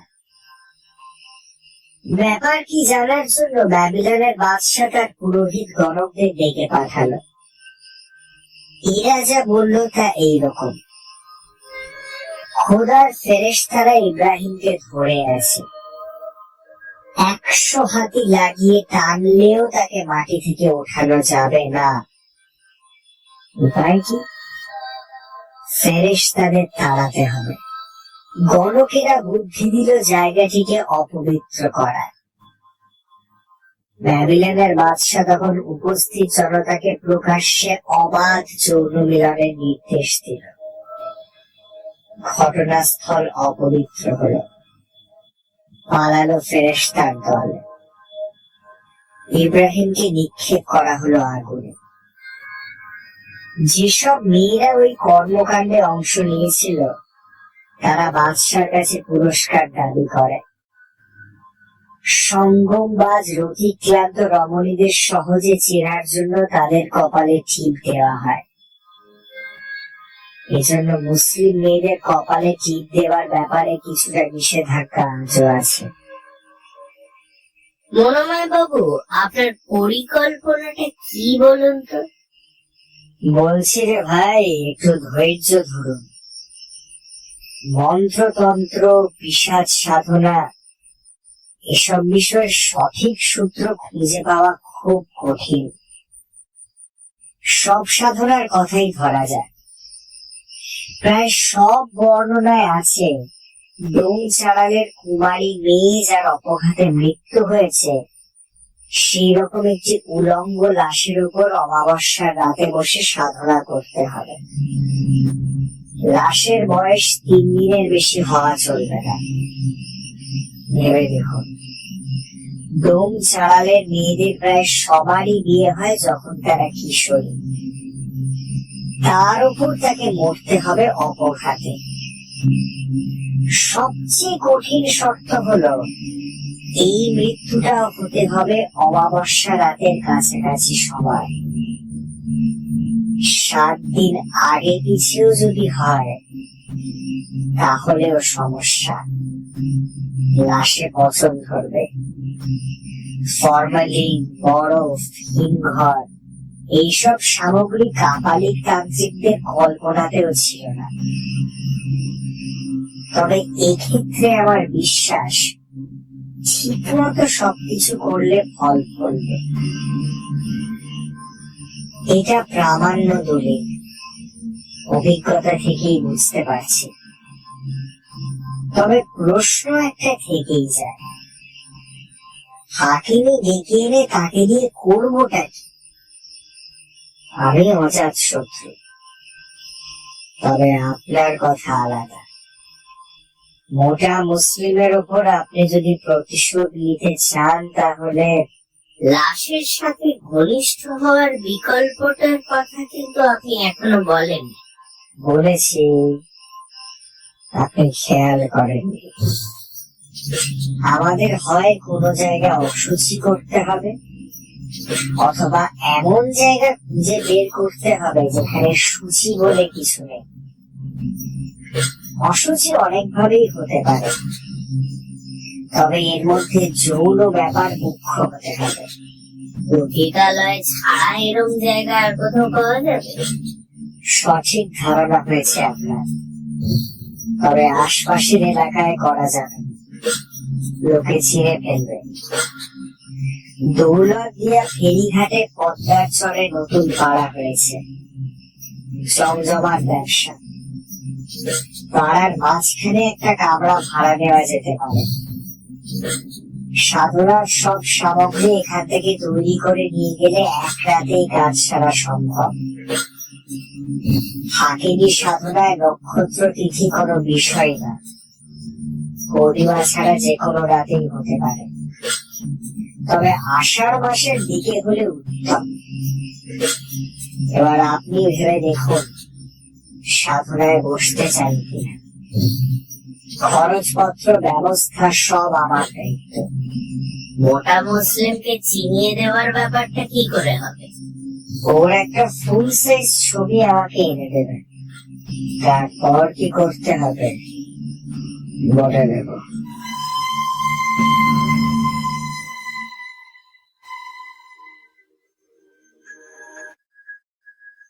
মোটা মুসলিমের ছবি জোগাড় হলো সহজে। সাপ্তাহিক রূপসা সংবাদের রিপোর্টার কমলকান্তি পাড়ার লোক। আমরা তাকে ডাকি ককাদা বলে। ছবি তার বাড়িতেই একটা ফাইলে ছিল। এলাকারই একটা ব্যাডমিন্টন টুর্নামেন্টে পুরস্কার বিতরণী সভা। মোটা মুসলিম প্রধান অতিথি, বিজয়ীর হাতে কাপ তুলে দিচ্ছেন, মুখে দেতো হাসি। বললাম 2 দিনের ভেতরে ছবি ফেরত দেব। ছবি নিয়ে কি করবে?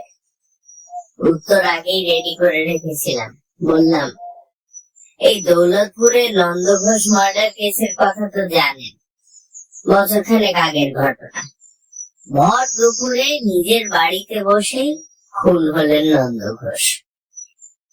খুনিদের সাথে নাকি মোটা মুসলিম ছিল।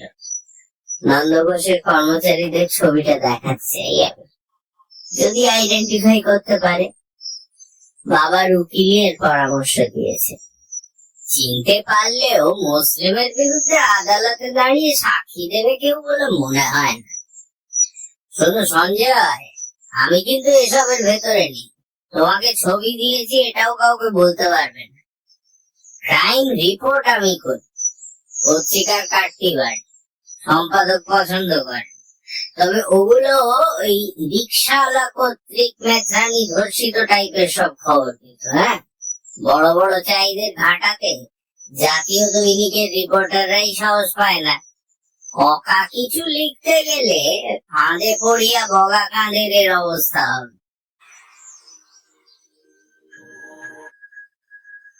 ছবি মনোময় চৌধুরীর হাতে পৌঁছে দিলাম। বললেন 2 দিন পর বিকেল 3টের সময় ওর দোকানে যাওয়ার জন্য। আরো জানালেন বাড়িতে যেন বলে আসি ফিরতে দেরি হবে একদিন।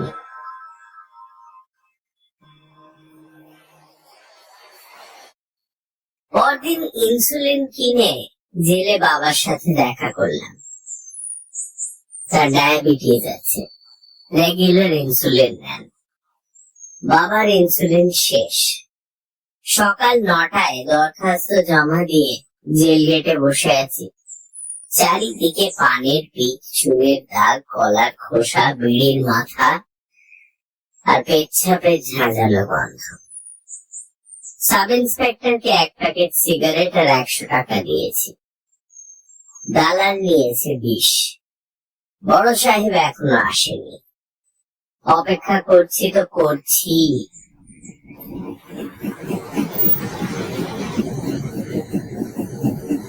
11টার দিকে 3টে মোটর সাইকেলে 5 জন রাজনৈতিক কর্মী সঙ্গে নিয়ে মোটা মুসলিম এসে হাজির। সাব ইন্সপেক্টর উঠে দাঁড়িয়ে গেল। বিষয় কি? তার 2 জন ছেলে জেল হাজতে আছে, আজকেই বেল হবে। অথচ তাদের জেল পুলিশ কোর্টে চালান করেনি। সাব ইন্সপেক্টর বলল, বড় ভাই, কোনো চিন্তা করবেন না, 2 জন কনস্টেবল দিয়ে এখনই রিক্সা করে পাঠিয়ে দিচ্ছি।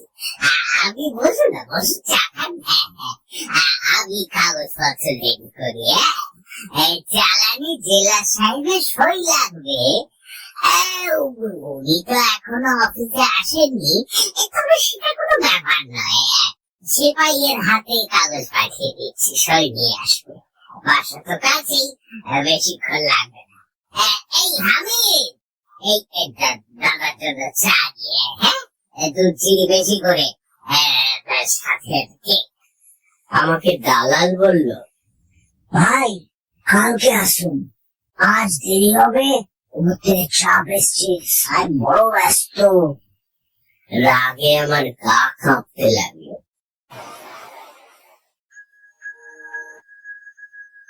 পরদিন জেলে যেতে পারলাম না। মনোময় চৌধুরীর সঙ্গে দেখা করার কথা, গেলাম সেখানে। আমাকে বসতে বলে ড্রয়ার খুলে বেল কাঠে তৈরি খুব খানিক লম্বা একটা মূর্তি বের করলেন বাবু। তার কারিগর বানিয়েছে। হাতে নিয়ে দেখলাম ভেতরটা ফাঁপা।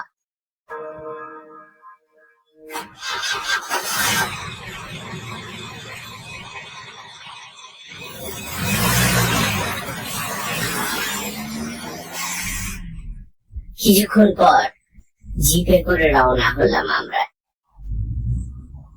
আর একটু আগে বের হলে ভালো হতো না? না, হতো না। দিনের বেলা ওখানে যেতে চাই না। সন্ধ্যে 8টা নাগাদ পৌঁছবো আমরা।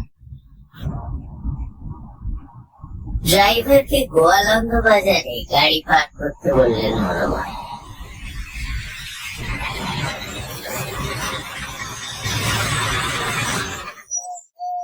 পাশেই বড় বড় গোডাউন, চিটে গুড়ের মিষ্টি গন্ধে আকাশ বাতাস মাতোয়ারা। মালপত্র সমেত দুজনে দুটো রিক্সায় উঠলাম। দৌলতদিয়ার নিষিদ্ধ পল্লী এখান থেকে 4 মাইল দূরে। মাঝবয়সী রিক্সাওয়ালা জিজ্ঞেস করলো, স্যার, আপনারা কোন জায়গায় যাবেন? দৌলতদিয়া। দৌলতদিয়া কোথায়? ফেরিঘাট নাকি মাইবাড়া? পাড়ায় চলো। 20 টাকা ভাড়া দিবেন। 20 টাকাই পাবে রে বাবা, চলো। খারাপ রাস্তা, ঝাঁকুনি প্রচন্ড, রিক্সার সিট ছোট, সামনের দিক ঢালু, ফলে বসে থাকা যায় না। একবার হুট ধরতে হচ্ছে, আর একবার রিক্সাওয়ালার সিট। চারদিক ফাঁকা, হু হু ঠান্ডা বাতাস, গুম গুম করে মেঘ ডাকছে। বৃষ্টি শুরু হলে ভিজে নাকা হতে হবে।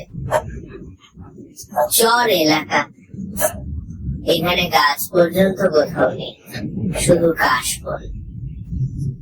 হঠাৎ পুরো ব্যাপারটাকেই মনে হলো এক অবাস্তব অলীক কল্পনা। আবার এও মনে হলো, আমি এসব কেন করছি? শুধুই প্রতিশোধ, নাকি অদম্য কৌতূহল? ঘন্টাখানেক পর ভিজে পুড়ে যেখানে এসে পৌঁছলাম, সে অন্য জগৎ। এখানে কারেন্ট নেই, দোকানে দোকানে হ্যাজাকবাতি, ঘরে ঘরে হারিকেন, অগুন্তি ছোট বড় ঘর, গলি, ঘুপচি, দোকানপাট, ঘর বাড়ি বাঁশ, চাটাই আর টিন দিয়ে বানানো। দেদার বিক্রি হচ্ছে পান, সিগারেট, ফুল, বাংলা মদ। কালো কুচকুচে ইয়া বড় কড়াইয়ে ভাজা হচ্ছে পেঁয়াজি, ডালপুরি। ছোট মাইকে গান বাজছে, নিশীথে যাইও ফুলো বনেও ভ্রমরা। অনেকগুলো ঘরে শুধু একদিকেই চাটাই বেড়া, মাটির উঁচু মেঝেতে বাঁশের মাচা। সেজে গুজে খোলামেলা শাড়ি, সালোয়ার কামিজ পরে বসে আছে মেয়েরা। খিলখিলে হাসি, মাঝে মাঝে গানের কলি।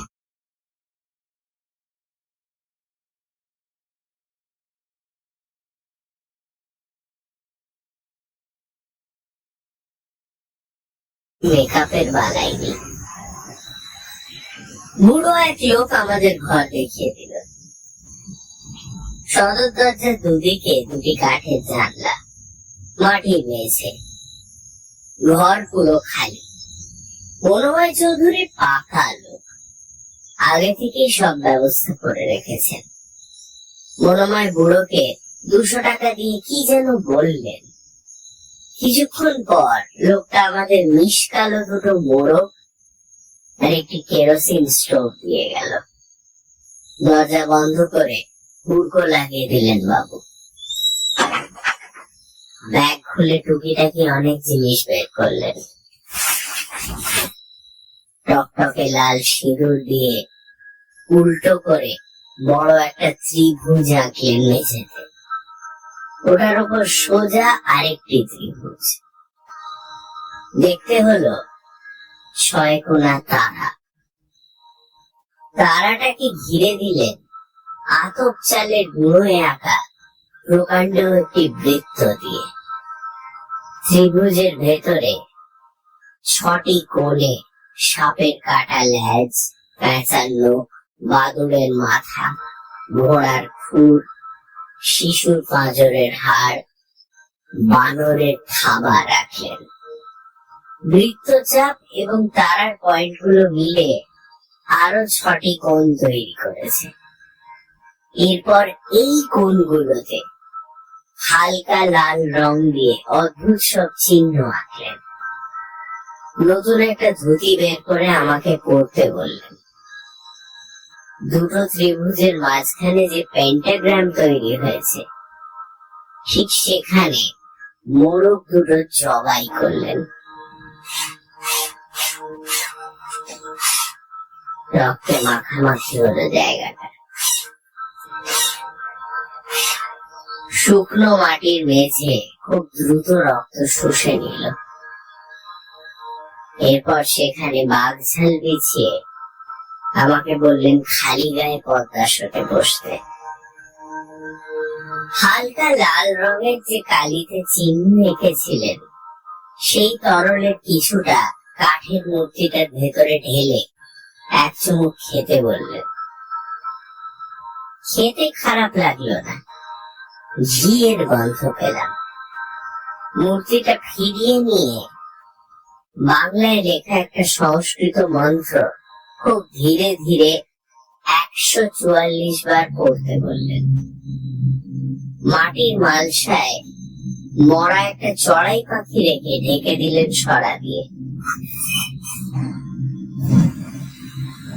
কেরোসিনের স্টোভ জেলে তার উপর মালসাটা রেখে সবটুকু সলতে উস্কে দিলেন। লাল গনগনে হয়ে উঠল মালসা। ঘন্টাখানেক পর আঁচ কমিয়ে সরা যখন তুললেন, তখন দেখলাম পুড়ে ছাই হয়ে গেছে চড়াই। এক চিমটে ছাই তুলে যে তরলটা এখনো বাকি ছিল তার সাথে মেশালেন মনোময়। আমাকে বললেন পুরোটা খেয়ে ফেলতে। এইবার চড়াইয়ের বাকি ছাইটুকু বৃত্তের চারপাশে ছড়িয়ে দিলেন। অন্য একটা কাগজ বের করে 2 লাইনের আরেকটি মন্ত্র আমার হাতে দিয়ে বললেন আবারও 144 বার পড়তে। মন্ত্র পড়তে শুরু করার পরই অদ্ভুত সব ঘটনা ঘটতে লাগলো। মনে হলো ঘরের তাপমাত্রা শূন্যের নিচে নেমে গেছে। দেখলাম বিশাল এক পাথরের মন্দিরের সামনে বসে আছে। পর মুহূর্তে পাল্টে গেল দৃশ্য। দেখতে পেলাম আদিকালের এক বনের কিনারায় ধান পরা শত শত টাক মাথা লোক শয়তানের বিকট এক মূর্তিকে সাষ্টাঙ্গে প্রণাম করছে। মূর্তির পায়ের কাছে পাথরের বেদিতে 7টি তরুণীর কাটা মাথা। রক্তে ভেসে যাচ্ছে বেদি, শয়তানের পা। হঠাৎ অনুভব করলাম এক অপার্থিব কুৎসিত ঠান্ডা হাত দিয়ে যেন আমার হৃৎপিণ্ড চেপে ধরেছে। প্রচন্ড ব্যথায় জ্ঞান হারালাম।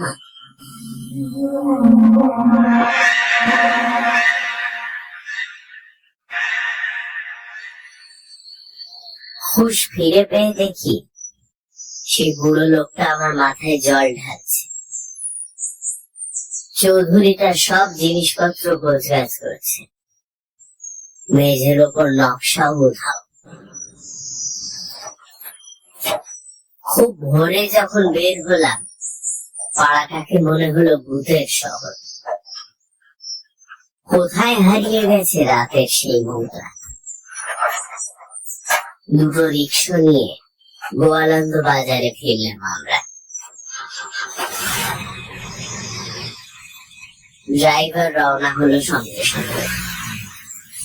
পথে রাজবাড়ি বাজারে নেমে ব্রেকফাস্ট সেরে আবারও গাড়িতে। বাড়ির সামনে আমাকে নামিয়ে দিলেন মনোময়। হাতে খবরের কাগজ পেঁচানো একটা প্যাকেট আর একটা চিঠি দিয়ে বললেন, প্যাকেটটা সাবধানে রাখবেন, চিঠিটা ভালো করে পড়বেন, কেমন? ড্রাইভারকে বললেন, বাসায় চলো জলদি।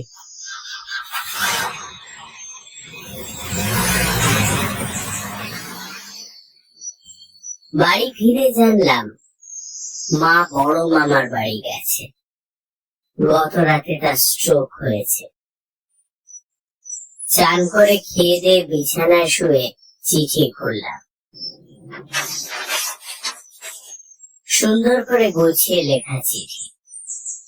খুব সম্ভব চৌধুরী আগেই লিখে রেখেছিলেন। দিন তারিখ কোনো কিছুর উল্লেখ নেই। সঞ্জয় বাবু, আপনার সাথে আবার হয়তো আর কখনোই দেখা হবে না, তার প্রয়োজনও নেই। সাধনা কতটুকু সফল হয়েছে তা 3 দিনের মধ্যেই বোধগম্য হবে। কাগজের প্যাকেটে কাঠের মূর্তিটা আছে। এটা একটা টাইম বম। মূর্তিটার কাজ কার প্রাণ নাশ করতে হবে হাকিমকে সে ব্যক্তি চিনিয়ে দেওয়া। সেই অর্থে তাকে হোমিং ডিভাইসও বলতে পারেন। টাইম বম এই অর্থে যে সময় মাত্র 3 দিন। আজ রাতে এই মূর্তিটা যার ছবি থেকে বানানো তার বাসার সীমানার ভেতর পুঁতে রেখে আসবেন। মূর্তিটা ভারী মনে হবে, এর কারণ ওটার পেটের ভেতর আপনি যেখানে বসে যজ্ঞ করেছেন সেখানকার মাটি ভরে দেওয়া হয়েছে। প্রশ্ন করতে পারেন যে তরল আপনাকে খেতে দিয়েছিলাম সেটা আসলে কি ছিল। অনেক পুরনো রেড ওয়াইনের সাথে একজন বারবনি তার ঋতুস্রাব এবং কালী মন্দিরে যে ঘিয়ের প্রদীপ চলে সেই পিদিমের ঘি মিশিয়ে তৈরি করা হয়েছে ওটা। এসব কথা আপনাকে বলছি এই কারণে যে আপনি যেন না ভাবেন আপনাকে বিষাক্ত কোনো কিছু খাইয়ে অসুস্থ করে ফেলেছি। ঋতুস্রাব খেলে মানুষ অসুস্থ হয় না।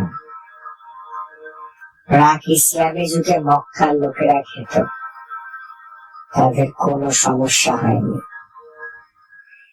আবারও বলছি, যত তাড়াতাড়ি পারে মূর্তিটা কবর দেওয়ার ব্যবস্থা করুন।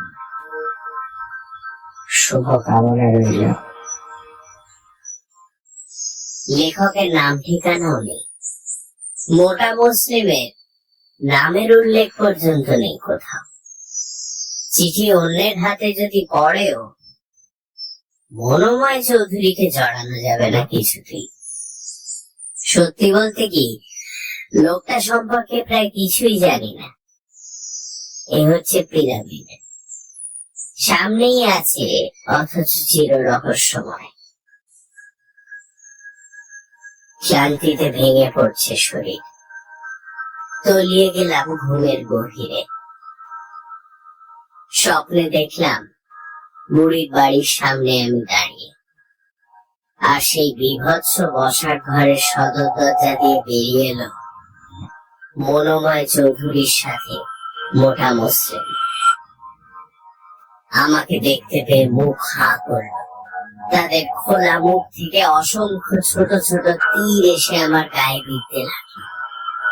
আমি দাঁড়িয়েই আছি, কোত্থেকে বুড়ির নাচ জামাই ছুটে এলো, ধাক্কা মেরে রাস্তা এক পাশে সরিয়ে দিল আমাকে।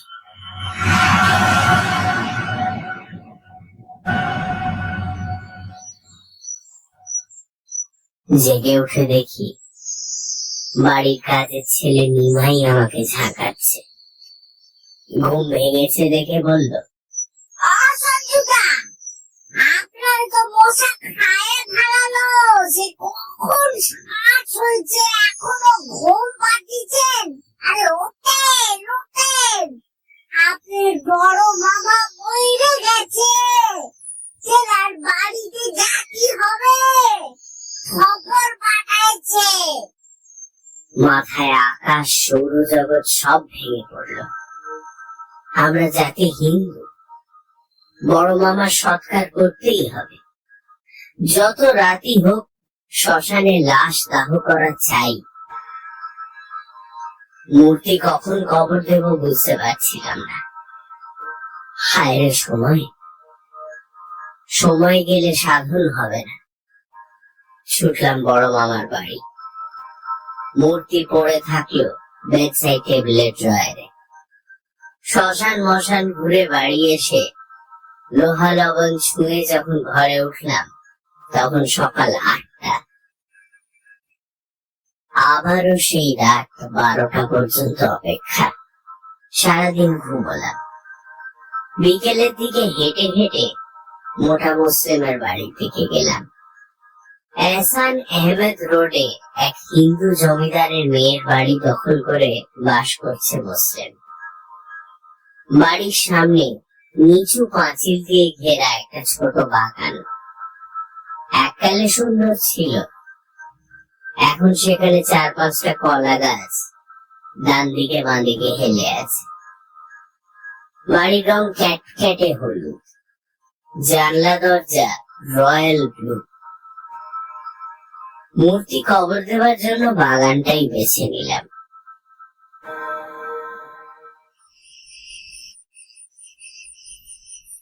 রাত 12টা নাগাদ দেওয়াল টপকে ঢুকলাম ওখানে। খুঁটখানে গভীর গর্ত করতে হবে, কোদাল আনা সম্ভব হয়নি। ছোট একটা খুরপি এনেছি। বাগানে ঢুকে রাস্তার কাছাকাছি এক কোনায় গর্ত খুললাম। কাগজের মোড়ক সরিয়ে বের করলাম মূর্তিটা। হাতে নিয়ে মনে হলো ভীষণ ঠান্ডা, এবং মূর্তিটা যেন ঘামছে। মূর্তিটা মাটি চাপা দিয়ে উঠতে যাব এমন সময় দুটো মোটরসাইকেল আসার শব্দ পেলাম। গেটের সামনে দাঁড়িয়ে হর্ন বাজাতে লাগলো অনবরত। মোটা মুসলিমের দলের কর্মী মোটা মুসলিমের সাথে কথা বলতে চায়।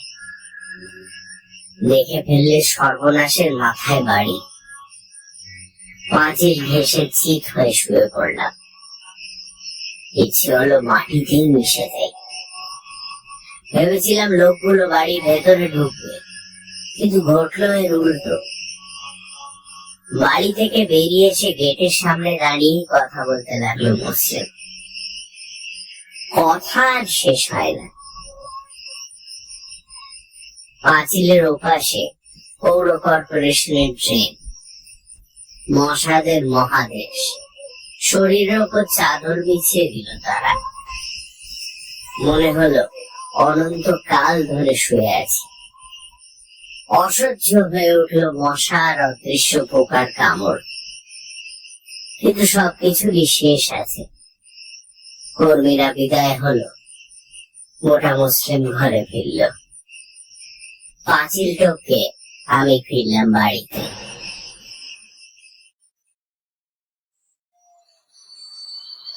পরের দিন বিকেলে চা জল খাবার খেয়ে বাংলাদেশ ব্যাংকের মোড় ঘুরে হাঁটতে লাগলাম হাসান আহমেদ রোডের দিকে। মনে প্রশান্তি, মিশন অ্যাকমপ্লিশড। এবার দেখবো খেলায় কে হারে কে যেত। মুসলিমের বাড়ির সামনে এসে খেলাম জীবনের সবচেয়ে বড় ধাক্কাটা। ধুমধুমার কাণ্ড। বাগান, কলা গাছ, পাঁচিল সব উধাও। পুরো জায়গা জুড়ে ফাউন্ডেশনের গর্ত। ওখানে নাকি নিচে বাজার আর ওপরে পার্টির অফিস হবে। দুটো বাঁশের খুঁটিতে সাইনবোর্ড টাঙানো। দোকান কোঠা বরাদ্দ চলছে। 3টে বেডফোর্ড ট্রাক দাঁড় করানো। সারাদিন মাটি টেনেছে ওগুলো। এই বিরাট শহরে কোথায় মাটি ডাম্প করেছে কে বলতে পারে।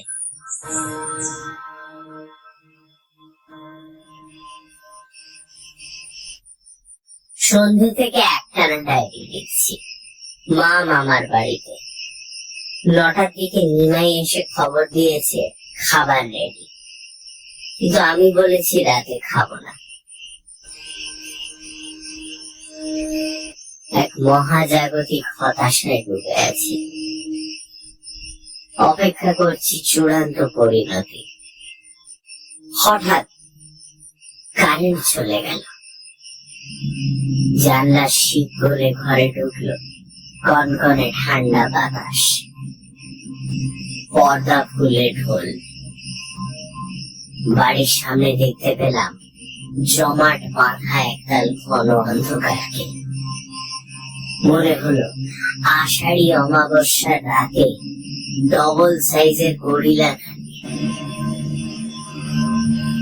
খুব ধীরে জানলার দিকে এগোতে শুরু করলো ছায়া ছায়া কিংকং হাকিমে তার শিকার চিনে ফেলেছে।